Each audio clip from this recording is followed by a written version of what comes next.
Welcome to Season 2 of the Parkinson's podcast Unfiltered, with hosts Heather Kennedy and Kat Hill, brought to you by the Davis-Phinney Foundation. Heather is originally from New York and was diagnosed with young-onset Parkinson's in 2011 when she was 40.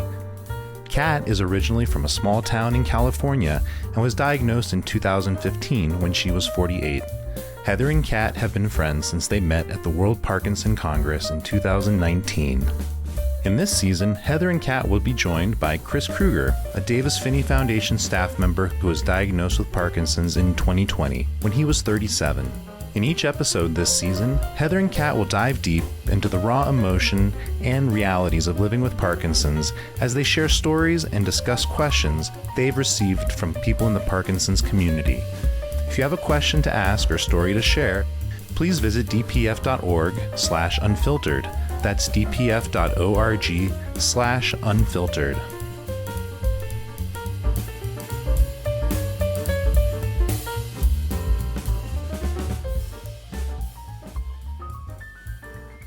Well, hello. Look at who's here. Isn't it my lucky day to see you, Miss Heather? I was just thinking the same thing. I got double trouble in the house today. Chris Kruger, Kat Hill, good to see you. Howdy. Good to see you guys. And hey, I want to give a big shout out to people that are starting to write in with some questions for us. Heather, you doing okay today, friend? I'm on the struggle bus today. Oh, Good thing the struggle bus has lots of stops and it's not a permanent situation. So let's carry on. I'm interested to hear what the letters say. shall we start with our first question today?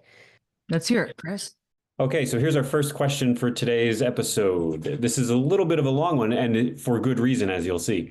Dear Kat and Heather, a few months back, the disability insurance company that provides a large portion of my income sent me a letter informing me that I am no longer disabled and that my claim is now closed. The reasons cited in the letter are as absurd as the idea that an incurable progressive degenerative brain disorder has improved or somehow reversed itself. Having worked in this industry for decades, I know the only reason the denial came to me is that to them, I am simply a high-cost claimant. I was diagnosed with young-onset Parkinson's at 37, and I'm nowhere near retirement age. So they've stitched together a story in order to stop paying me. As I prepare to file an appeal, I keep getting more and more enraged at companies who literally bank on the fact that many disabled people lack the means, time, energy, spoons to take on such an arduous appeal process. So here's my question.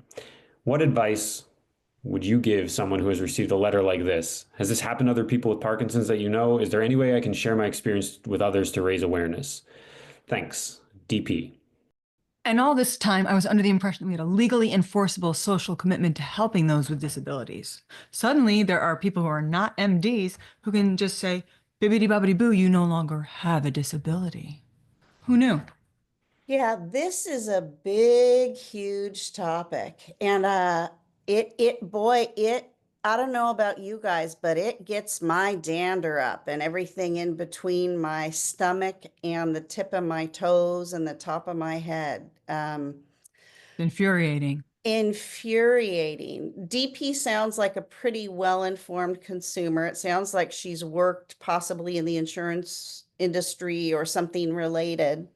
In fact, he or she may know way more about this than we do.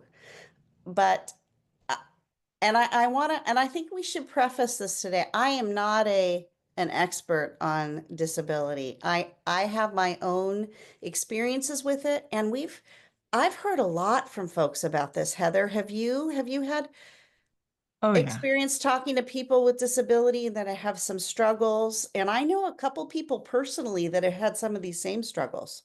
And they get stalked. They go on the social media accounts and they see us posting our victory moments that we're so happy about. A friend was skiing one time. Another friend was running. Another friend was just walking. And they'll say, aha, gotcha. They don't understand the fluctuations of a disease that is so hard. Our disease can be on and off, right, Heather? There are times when we are really on, where our medicine is working, and we only present as doing normal things. All of us want to do those things. Yeah, it's unpredictable. It's mercurial, It's mercurial. It's mercurial. mercenary even. Say the So word again, mercenary. yeah, Oh, you know it it's going to can, take us down. It's dismantling us. yeah, To have it somebody say, "Oh, is. you no longer have it." Oh yeah, come to my house for 1 hour. Yeah. Let's switch. One of my friends that I know has gone through this process, they actually their long-term, so the person that I know that has had some of these experiences um, actually had a PI that was involved in photographing her when she was leaving her house, emptying her garbage can, and made some assessment about what she was able to lift and pull and tug. Um, and this PI service was hired through her long-term disability insurer it was not Social Security. It was her long-term disability through her workplace, which I also get. I get Social Security disability because I was classified as disabled. I went through the process with Social Security, denied twice. I appealed and ultimately was awarded Social Security disability because I was not 65 yet, nor am I yet, knock on wood. If I make it to 65, it will shift all over to Social Security. But I also get a long-term disability policy related to leaving my job. And I paid into that insurance. And it sounds, I know for some people, those have been the folks that have challenged what they've seen on social media. And and yeah, and it's almost like getting stalked. I know this person that I've talked to that I know personally is now frightened. She's a single woman that lives alone with her dog and is really aware every time she leaves her house is somebody photographing her doing something. And that's a scary place to be. And that's a really, does anybody want to live like that, firstly? And secondly, does anybody really have the right to do that to us, Heather? Doesn't it make you mad? What infringement on our privacy? A woman is already knowing that she's being watched. A woman is already worried about that. Most females I know are. Most vulnerable people are. I have an aunt with rheumatoid arthritis, and she is a woman of great intellect and prestige, and she's a very strong, independent woman. She was harassed and assaulted, and her car was vandalized in the disabled parking lot, and she was very much targeted as a disabled female. So what crosses the line? So if if a long-term disability program or Social Security for that matter has the right to hire detectives to follow us around, how many of us look abled at times? How many of us, what does that look like? Right. What is it? It begs the question, what does disability look like? And why do I have to look a specific way for you to allow me to exist as I am without you meddling in my affairs without a doctor's license? Correct. And I happen to understand that many of these long-term disability programs have their own physicians that review documentation from our physicians. There's this program called HIPAA. Many of us have heard about it because we have to sign papers every time we go into doctor's appointments. And HIPAA guarantees at the federal level that our medical records remain private, that not everybody can have access to those. In order to get awarded disability, we have to sign over those records to Social Security. And if we have a long-term disability insurance program, we have to sign it over to their team. They often have their own physicians that we are sometimes asked to go see. as well as seeing our own physicians. What confuses me is that the assessment was made and apparently DP was awarded disability. She went through all those steps, or he went through all those steps to get this award, and then it was rescinded out of nowhere. I it's frightening to me as a woman who lives with disability income.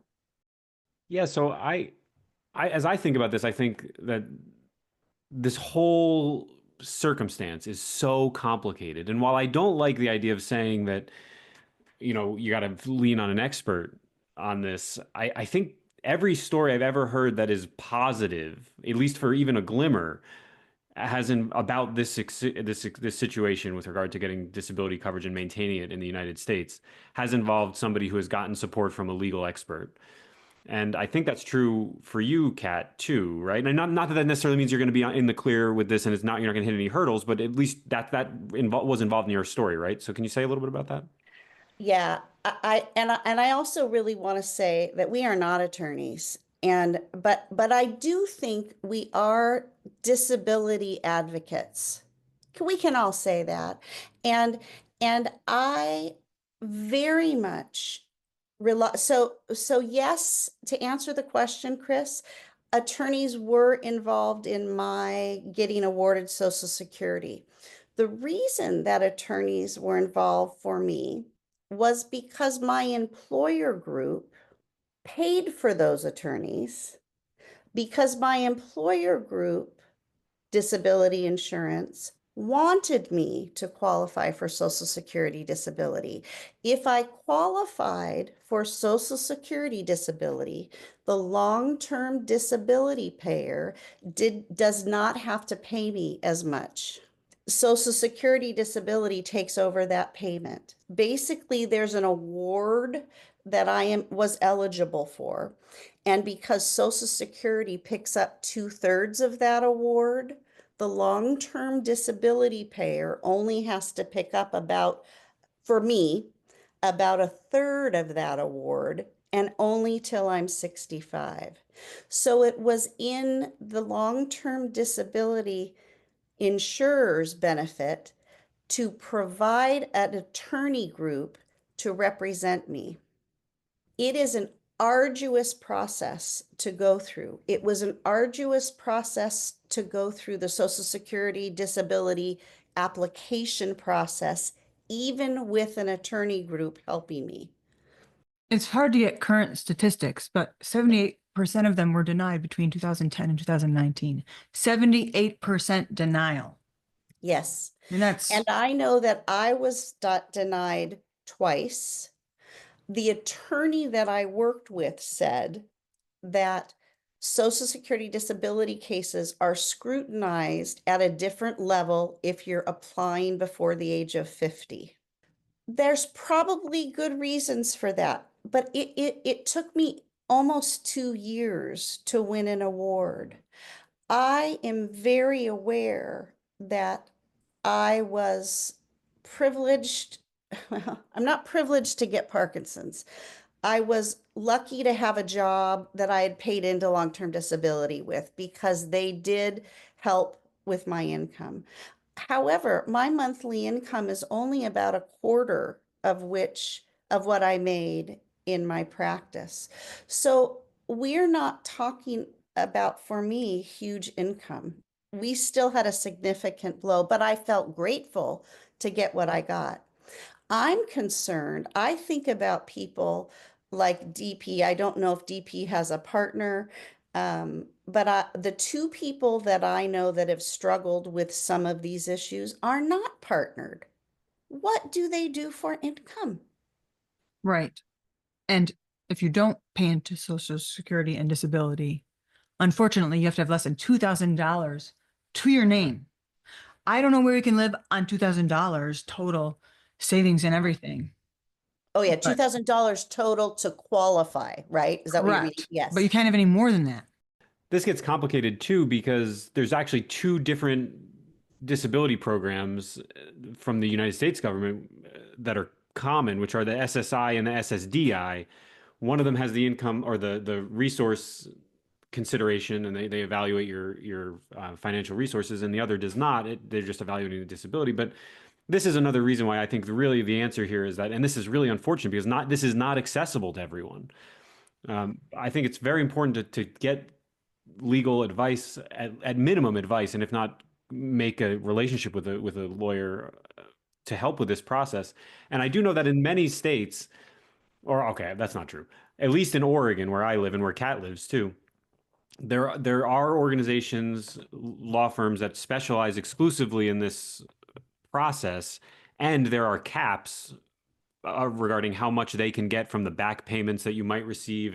And I think one thing I would advise is that if you're going to start a relationship with one of these groups, that you talk with them about this possibility that DP is experiencing. Hey, what happens if I am awarded and then I get something happens down the line and it changes? Are you in my corner still? And try to prioritize a relationship where the group you're talking with has a longer term outlook for you. Not accessible to everybody, but I think it's an important step if it is accessible to you. Right.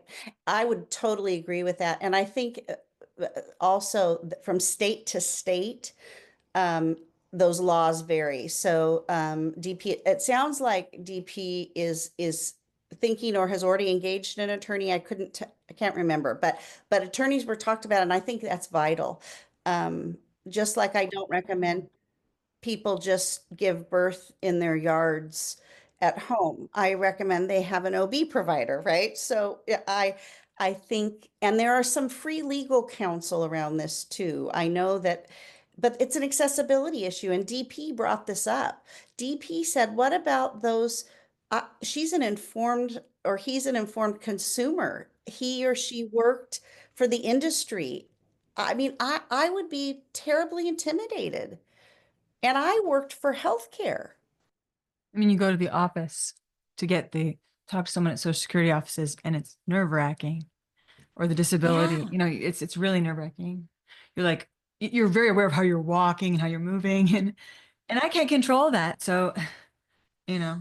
Right. And the on and off states. And I also know that for my award, it also varies about what other jobs you could do, what other jobs are available in your industry. And so it is a really unique situation. And I know that there are some retraining programs also and some funds available for folks that need to look at different careers that that might work, but Parkinson's is not something that goes away.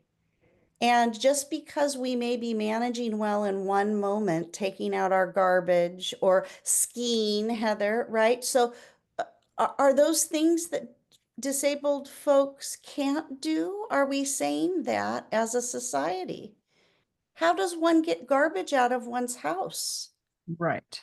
And of course, there are those who would take advantage and ask for like a support snake or a support rat or something, or really push the envelope on, I'm disabled and here's all the things I need, and here's why I can't work. And there are those who do this, but it would be awfully hard to pull off. Well, and in my experience, Heather, the way everything was scrutinized and the amount of documentation and I had to testify in front of a judge and answer some really specific questions about why work was difficult. And it was upsetting. It was a very hard process for me to go through. For one thing, I didn't want to not work. Right. That's the irony of all of this. I don't believe that the system is easy enough to manage and get through. And I don't think the awards are high and benefits are high enough that people stick with it if they're just out for a buck. I don't think they Yes. can get through. And yes, I think there's people that are unscrupulous no matter where you go. But I think we don't know how people are disabled. It's none of their damn business. Since we're unfiltered, if it's between me, my God, or Mhm. my friends, and my physician, frankly. Right. And And if we are saying that that no longer is sacred and that is now on everybody's table, that's a problem. It is a human issue. It is an aging issue. It is a human issue. Why are we routinely denied in courts? Why is it so vague? I mean, we're not a monolith. There's lots of different disabilities. But it seems like the wealthy find agency, or people that have English as a first language, et cetera, et cetera. Much easier. These forms are vast. I couldn't believe the packet I got. I got denied twice as well. The amount of paperwork and the amount of detail that you have to attend to. The first year on disability, I was telling my husband that it felt like a full-time job just to manage the timelines, the getting things into the right places, to be sure I had appointments at the right time. And I had a car and a partner with better brain than I did. What do you do when you don't have those things? So DP, the long and the short of it is, I think this is a really important question. I think it's a powerful topic. I think we must be talking more about this as a nation, about how we're going to manage disabilities and how we're going to manage our humanity. And I wish that I had more answers for you. And lastly, DP, this reminds me of when Rush Limbaugh said, "Shame on Michael J. Fox for jerking all around. He didn't take his meds for the hearing on stem cell." And we all know as Parkies, he took his meds. That was dyskinesia that that talk show host was making fun of Michael about. That's an excellent example of lack of information and lack of research. And Keep going, yeah. DP. Yeah. And DP, you started things. You sent in a question to a podcast. Hopefully our listeners, if our listeners have experiences with this, I encourage them to let us know, because I think it's something we must be talking more about. And Yes. you've lit my fire, DP. Thank you. Woohoo. So let's get it. Let's get another question. We had a question come in from our listeners to our YouTube channel. Actually, this one came in, and this person wants to remain anonymous, but their question is this: Dear Kat and Heather, I've been diagnosed with Parkinson's for about 4 months, and my husband doesn't seem to have much interest in this. Any suggestions? That's painful. You don't have a choice. Parkinson's is now with you all the time. And that's a part of the experience of being with you, which is hard for people to understand. But by not making accommodations or room for that, you're basically saying, I'm not interested in understanding how you feel, or at least that's how it seems. That's painful. Maybe he's in denial. Yeah. I wonder how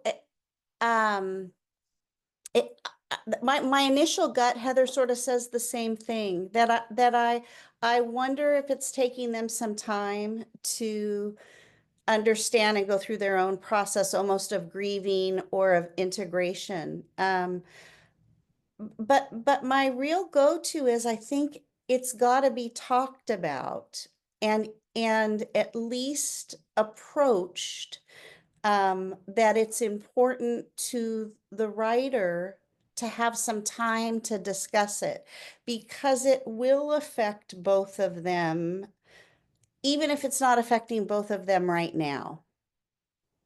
I think about my own experience with this because my partner knows quite a lot about Parkinson's. She's very engaged in some respects, but we don't talk about it as often as we probably should. And when I say it, I mean her experience, because that's what I take this question to really mean.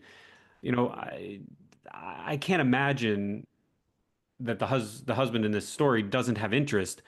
Really, it has to be of interest, right? I mean, there's too much at stake here in terms of the future of this relationship. It's going to change because of this. So the person must have some interest. They may just, but there's something that's blocking that from becoming a part of the relationship. It seems to me. I mean, I don't know anything about the folks in this question, because it came in as an anonymous question, but it takes diligence to connect with each other about these complicated subjects that arise out of a diagnosis like Parkinson's. So, I should take my own advice here and be more pointed about making this conversation happen between in my own life. And I hope that maybe there's a way that this could happen for the questioner too.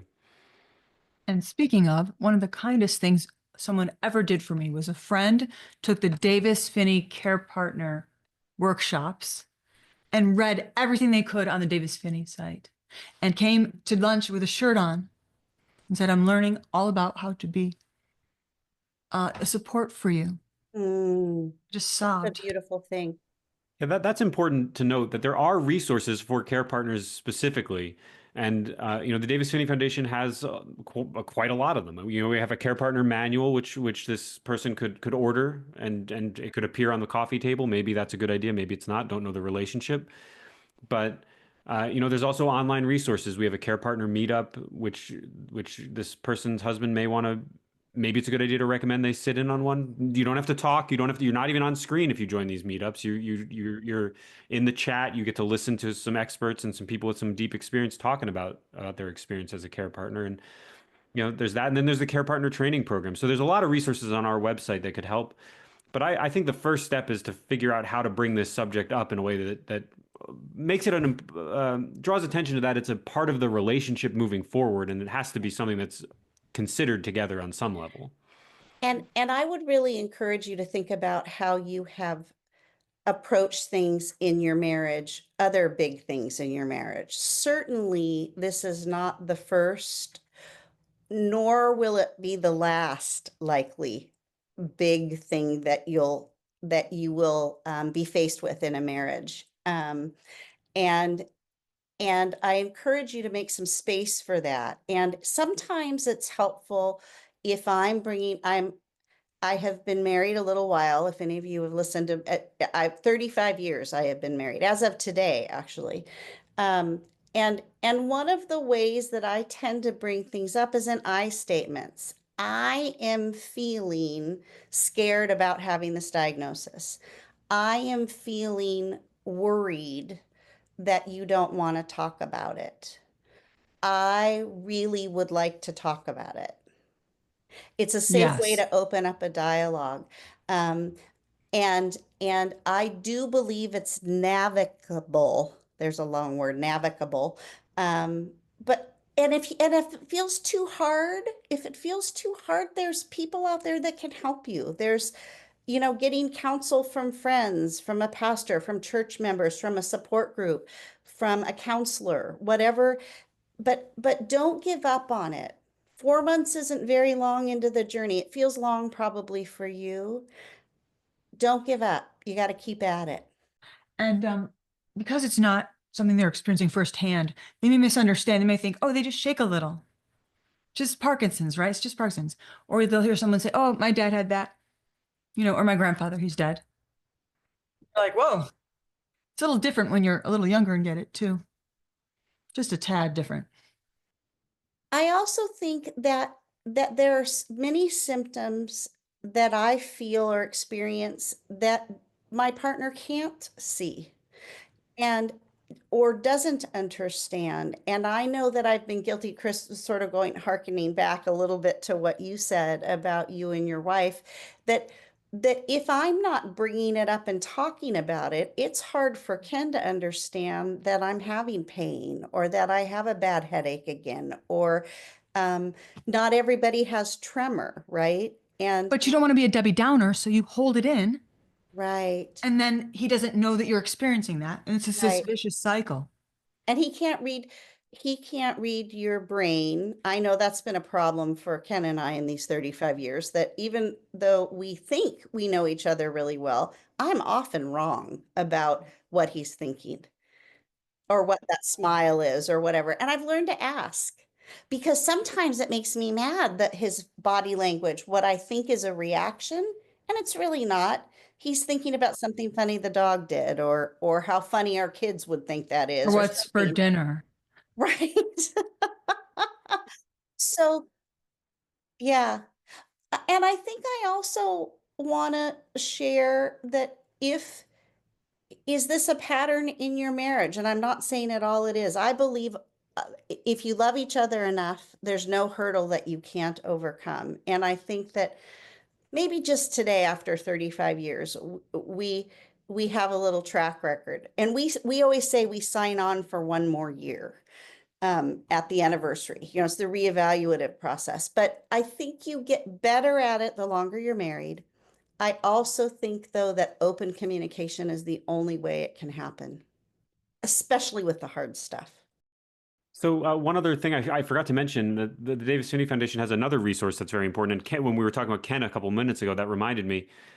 Another thing that might be worthwhile to consider for your husband here would be to offer him that the Davis Phinney Foundation has our ambassador program, and there are care partner ambassadors who have direct experience of the sorts of things that your husband may be thinking about, or maybe he's not thinking about, but maybe he wants to think about and he doesn't know it yet. So anyway, there's a resource there as well, the care partner ambassadors, and we'll put a link to that in the show notes as well. So neither of you are out there alone trying to navigate this. And I think, you know, it's give yourself some time and some patience and some grace, and hope that was helpful.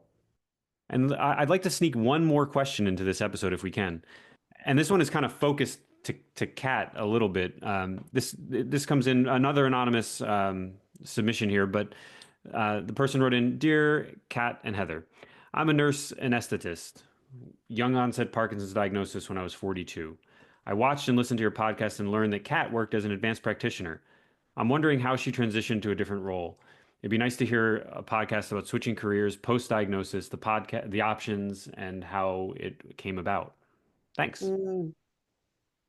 Wow. Well, hey, thanks for writing in, and boy, it sounds such a familiar story.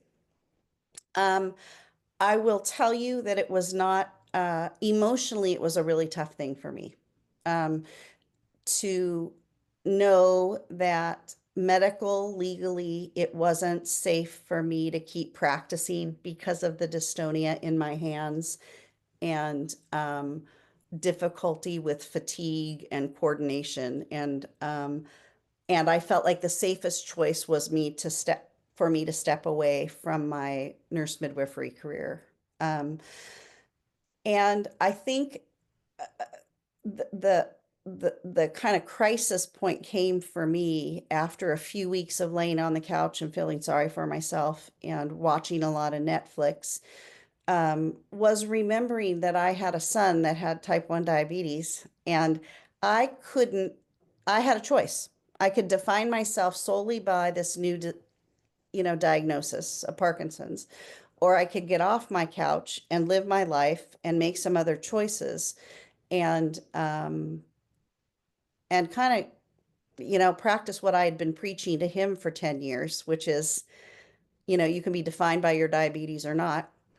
And I gave myself some grace around it. I accepted that this was a diagnosis, and I have reinvented myself. And it took probably a couple of years, in fairness, of sitting with it, of getting involved in really exercise and self-care initially, and giving myself a pause for a little bit. And since then, I've gone on to write and publish a book.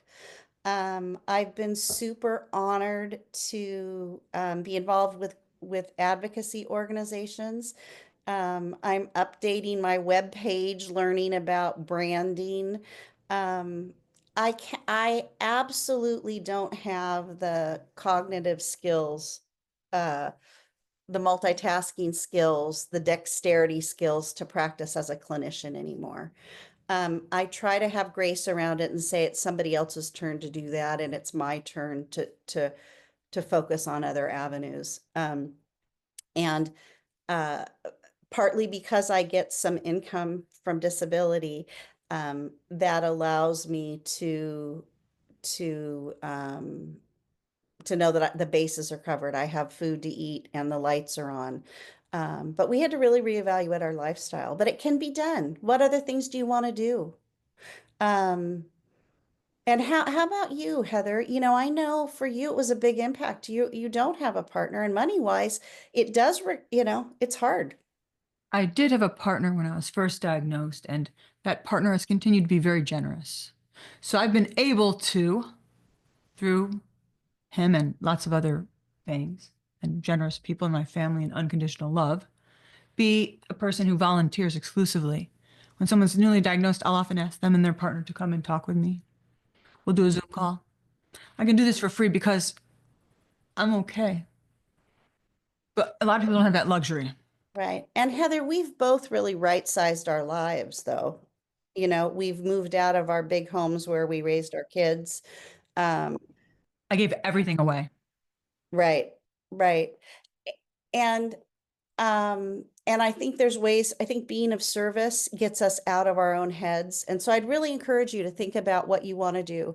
I think having a clinical background is really an asset in moving into an advocacy role or a consultant role. I also know lots of folks that have moved into doing something part-time or teaching or gotten completely out of the clinical role and shifted gears and done something different. So Don't choose knife throwing, nail technician, there's some, right, professional skater, crystal tester, contact lens tester.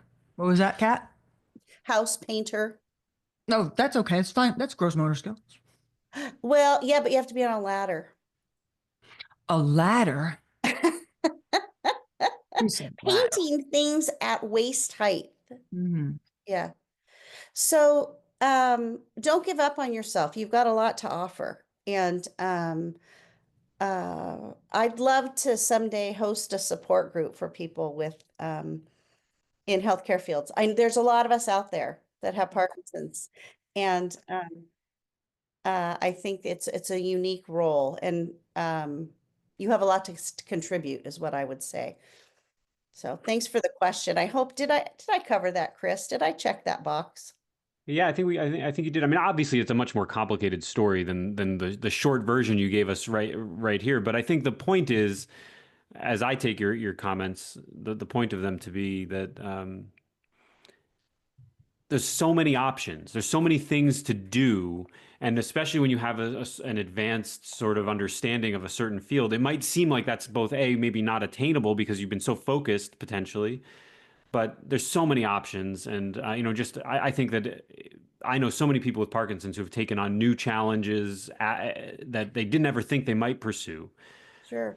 I got involved in research and have published in professional journals as a retired midwife, and I wasn't publishing as a practicing midwife. So, you've got lots of parts of your brain and lots of experience, and that has value regardless of if you choose to be employed as an anesthetist, a nurse anesthetist. And the anesthetist is not to be confused with the Esthetician. esthetician. Thank you. Say that 5 times fast and you get like a pony. Esthetician. Heather, you never cease to amaze me, though. You pull those out of your hat. I mean, how many times did I have to say the funny word that I said earlier today? Anesthetist. Anesthetist and Irish esthetician. wristwatch. But here's the thing. When the ego gets crushed, you're not so worried about like what your name is on your card anymore. You're just happy to be contributing. You're happy to have a purpose and some meaning. And what greater meaning is there? And how many people you've helped, Kat, not just while you were working at a more professional gig, but look at all the people you've helped since. Look at all the people that are following you and have less anxiety because they don't feel alone anymore after hearing you. Thanks. Thank you. The cracks where the light gets in. Cracks are where the light gets in. I would bet that Kat, you probably didn't expect all the things that were going to change in your life when you stepped away from your career. And so I think it'd be really cool to hear back from this anonymous question asker in 6 months, in a year, and see what kind of cool stuff they got into. So I'd love it if you're listening out there, if you can write in what changed for you. Tell us a little bit of story. Give us an update in the future. We'd love to hear it. Yeah. Yeah. And go for it. Don't be frightened. Accept grief, grieve, and then move on. Yes. You can do this. Go through it. Yeah. Go feel it all. Yeah. You got this. Friends, we do too. We got each other. And boy, I'm glad I showed up today, Heather. Me too. I needed to hear this. I feel so Chris, much better. seeing your face and having you help us here is a gift. I'm so wiggly. Yeah. With excitement and joy, right? Yes, I'm just shaking with joy. But I tell my kids it's not a tremor. I'm just happy to see you. Dyskinesia.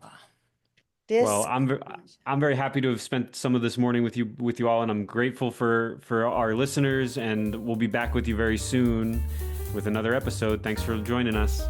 Thank you so much. Thank you. Kisses. Thank you for listening to this episode of the Parkinson's Podcast Unfiltered. Remember, if you'd like to send a question to Heather and Kat, you can do so by visiting dpf.org/unfiltered. That's dpf.org/unfiltered. This content includes information, insights, and opinions from our Parkinson's community. The views expressed are those of individual participants and do not constitute medical advice. This content is not intended to substitute for the guidance, advice, or recommendations of your personal healthcare providers.